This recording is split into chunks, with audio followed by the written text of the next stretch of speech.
Confederate cavalry commander Major General Nathan Bedford Forrest culminated a 23-day raid through western Tennessee by attacking the Union supply base at Johnsonville. Forrest's attack destroyed numerous boats in the Tennessee River and millions of dollars of supplies, disrupting the logistical operations of Union Major General George H. Thomas in Nashville. As a result, Thomas's army was hampered in its plan to defeat Confederate Lieutenant General John Bell Hood's invasion of Tennessee. The Franklin-Nashville Campaign. Background. One of the critical routes used to supply the Federal forces in Tennessee was the Tennessee River. Supplies were offloaded at Johnsonville, and then shipped by rail to Nashville. In the fall of 1864, the supplies were principally meant for the Army of the Cumberland, commanded by Thomas. Meanwhile, Hood's army was marching through northern Alabama on its way to an invasion of Tennessee. In late September 1864, Hood's army departed northwest from the vicinity of Atlanta, Georgia, hoping its destruction of Union supply lines would lure Major General William T. Sherman's Union Army into battle. Sherman pursued Hood as far as Galesville, Alabama,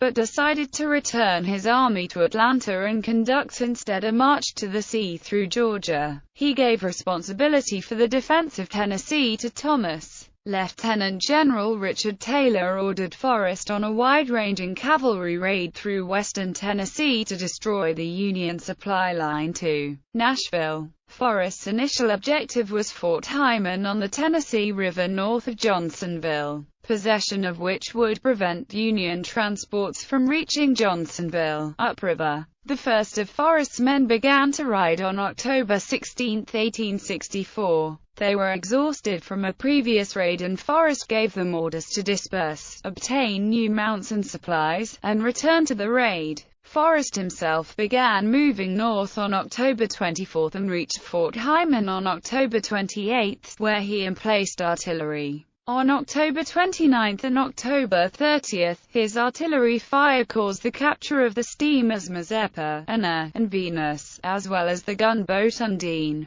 At this point, the Union stopped river supply traffic to Johnsonville. Forrest repaired two of the boats, Undine and Venus, to use as a small flotilla to aid in his attack on Johnsonville. The boats and his cavalrymen departed on November 1, 1864. While the land component of his expedition encountered difficult road conditions following recent rains, on November 2, Forrest's flotilla was challenged by two Union gunboats, Key West and Tower, and Venus was run aground and captured. The Federals dispatched 6 more gunboats from Paducah, Kentucky, and on November 3 they engaged in artillery duels with strong Confederate positions on either end of Reynoldsburg Island, near Johnsonville. Battle. On the evening of November 3, 1864, Forrest's artillerist, Captain John Morton, positioned his guns across the river from the Federal supply base at Johnsonville. On the morning of November 4, Undine and the Confederate batteries were attacked by 3 Union gunboats from Johnsonville under U.S. Navy Lt. Edward M. King and by the 6 Paducah gunboats under Lt.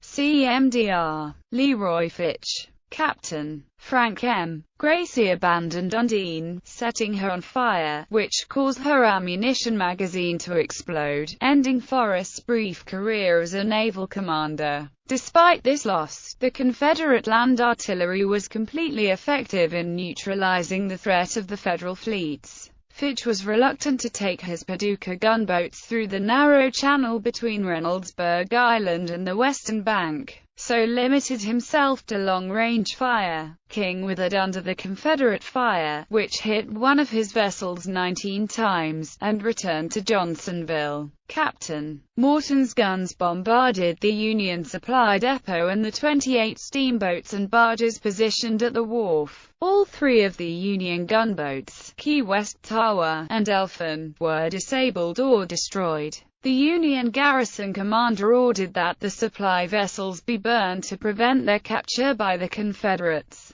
Forrest observed by night the wharf for nearly 1 mile up and down the river presented one solid sheet of flame.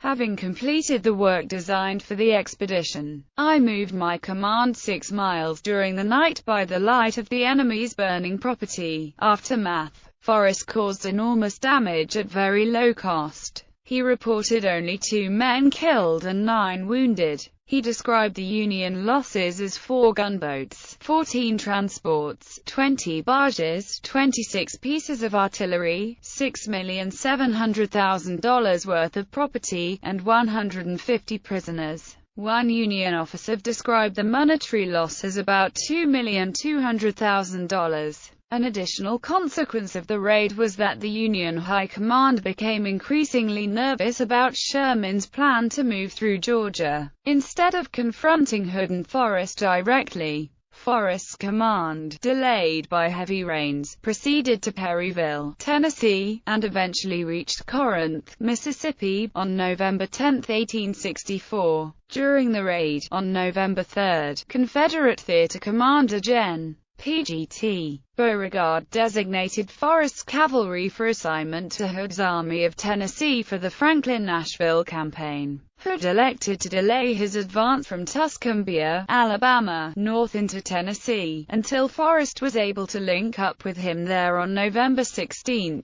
Legacy: the Battle of Johnsonville is now the focus of 2 Tennessee state parks. Nathan Bedford Forest State Park, which is situated on the Benton County side of the river, and Johnsonville State Historic Park, which is situated on the Humphreys County side.